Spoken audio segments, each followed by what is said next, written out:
Hey guys, my name is Ryan and welcome to Overwatch Central. So have you been watching Poco in the Overwatch League, seeing some of the tremendous bombs that he can actually pull off and get those eliminations? D.Va bombs have this misconception, I suppose, that the higher you climb in Overwatch, the less likely you are to actually get those kills. Now I actually spoke to Poco and asked him if he wanted to do a video talking about D.Va bombs. And whilst he did reply, he says that he wasn't going to talk about it too much because he doesn't want teams to do the same thing that he does. So instead, I've had a big look at how Poco uses the bombs in the Overwatch League, but also spoke to other D.Va players and watched a few of them, Low-Key Nerd, Level 5 Pidgey, Xenofly as well, to see what they do with their ultimates, and this is basically a masterclass of everything that I found out, with also some pretty good examples. But there's something else in that matter that I do want to mention here. The first bomb that I want to start off with is a little bit of a meme one, but I think it does show not necessarily where you put the bomb being important, but when. So the enemy team is coming onto Eichenwald with a hard push. They haven't really engaged us at all for a couple of seconds, so they're going to engage hard on this one. It's the calm before the storm almost. So I decided to set up for the cool mat bomb of just throwing it from the low ground. And I was waiting for the Dragon Blade and Nano Boost to come out, and lo and behold, I managed to shut down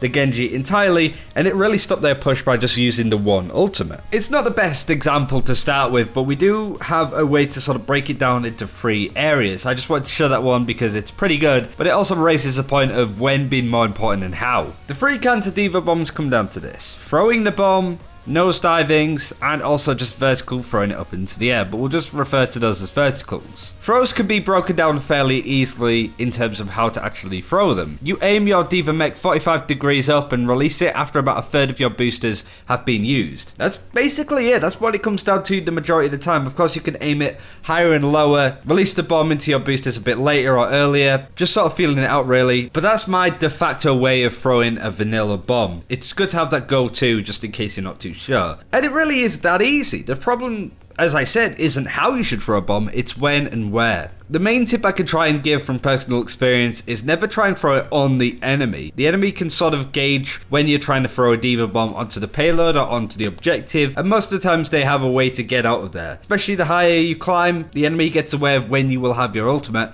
so they will very much expect it in a lot of cases like that. So if you're just throwing your D.Va bomb onto the payload hoping to kill a team, most of the time you won't. I have a really good example of this in a second, but that kind of goes over the verticals. But I tend to throw these bombs either in front or behind the enemy team or the payload or the objective. I always like throwing bombs behind the enemy as it either forces them to try and back out completely from an engagement, disrupting their push or defense, or they have to move forwards into our team to avoid the bomb coming in, or they stay where they are currently and probably die because the bomb will place around them. This is a really good example that I got on Dorado. I know that the Ana is trying to run away here right in the middle of your screens, and then you can see the Reinhardt is pushed up very far. You can see Symmetra orbs and shields coming through, and a Zarya there as well that just used her personal shield. So I decided to try and throw it right in the back. It's going to get people that are trying to hide in the bank, and it's going to hit the sort of corners that are important for Dorado. But the main thing here is even if this bomb didn't actually kill anybody, it completely throws a spanner into the works with how the team is positioning. The Reinhardt is already right in our front line and he's an easy kill on his own. The Ana's had to focus on trying not to die, so she's not going to heal the Reinhardt, and even then if the Symmetra, Zarya and Ana try to get away, they're going to be in really awkward positions such as in the chapel or by the big statue on the left hand side. And Genji just used his Dragon Blade, meaning that he could easily catch up those kills and pick everybody out of position. Here's another example on Hollywood. I know that a good portion of the low mobile characters are pushing from behind the bank, so I try and bomb behind them. It either kills them where they are, where they may think that they're safe, or it flushes out the enemy team to engage prematurely right out in the open. It's also an amazing Arisa hold that pulls the Zarya and Zen almost back into it or makes their life a little bit more uncomfortable and they do end up dying. There's another one on Route 66. This one is a bit more whimsical and I probably should have done it as it could have gone badly, but the enemy were engaging hard. You could still see that they were pressing, so I figured now would be a good time to disrupt their flow by trying to throw a bomb in. Lo and behold, I actually managed to catch 3 of them hiding behind a rock and it was perfectly timed. But this is one of the main takeaways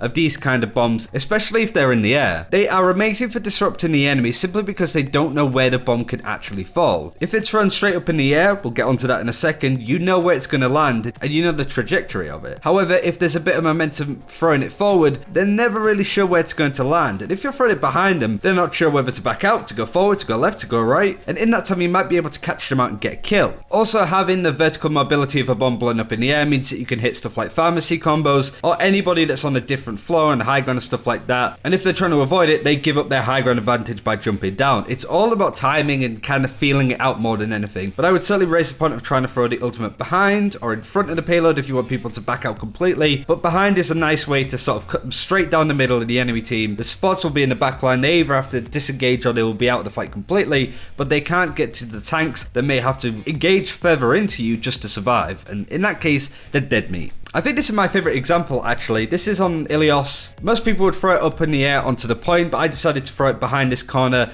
where you can see that the enemy team are hiding. And this is what I mean about, even if this didn't get any kills, the enemy team have disengaged off the point in overtime on match point for us. But they didn't know where the bomb was going to land and they just basically walked straight into it. But the main takeaway from this is whatever they did was a loss. They either engaged on the point to survive, we kill them. They either disengage completely out, time runs out in overtime, or they try and stay where they are, not being sure and indecisive. They get killed by the D.Va bomb. You're not really there to get kills, you're there to disrupt what the enemy are trying to do in, and that takes us back to that example on Eichenwald throwing it right up into the air. They're trying to engage hard by using ultimates, you just shut them down completely. Now let's go over nosedives. These are a bit more of a niche way of bombing. I haven't really had a good opportunity to use these as much as I would have liked to, but it's a great way of trying to place your bomb in a certain area.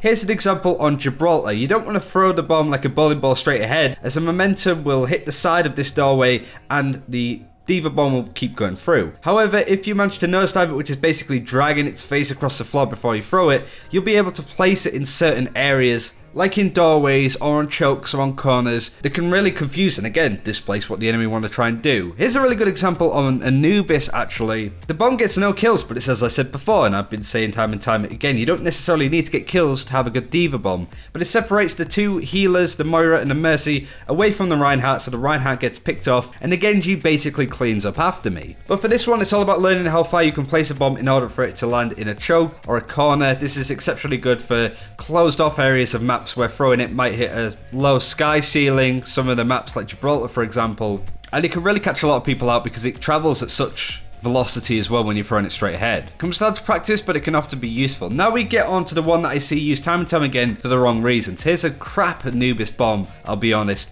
with me trying to throw it onto the point. You have two heroes here that can see where the bomb is going, see where it's going to land, and they both have their mitigating abilities, Moira's Fade and Reinhardt's Shield, to be able to not get picked from that. So I did absolutely nothing. I didn't move these heroes from where they were stood, so that was a really bad example of a bomb. You need to make sure that these vertical bombs really jar the enemy team. They're trying to do something else, either engaging or disengaging. It's a really precarious time for them. They're using ultimates. That's when you bomb, because you want the enemy to go, oh crap, we have no way to actually deal with this. But because Orion and Moira saw this and they were pretty comfortable, it didn't do anything. So here's two D.Va vertical bombs on Eichenwald. One is on the defense to disrupt the enemy who have gathered onto the point near the choke with better spawns. Our team got 2 picks before, but with 12 seconds left, I thought it was a good idea, since I just got my bomb, to throw it in the air, and it really disrupts the enemy team. And because the Genji is blading, he manages to pick up everybody that's quite disorientated and disorganized, and that happened because I bombed payload. I just basically broke them apart and gave the Genji some space to be able to get out in the open, find the picks that he wanted to get,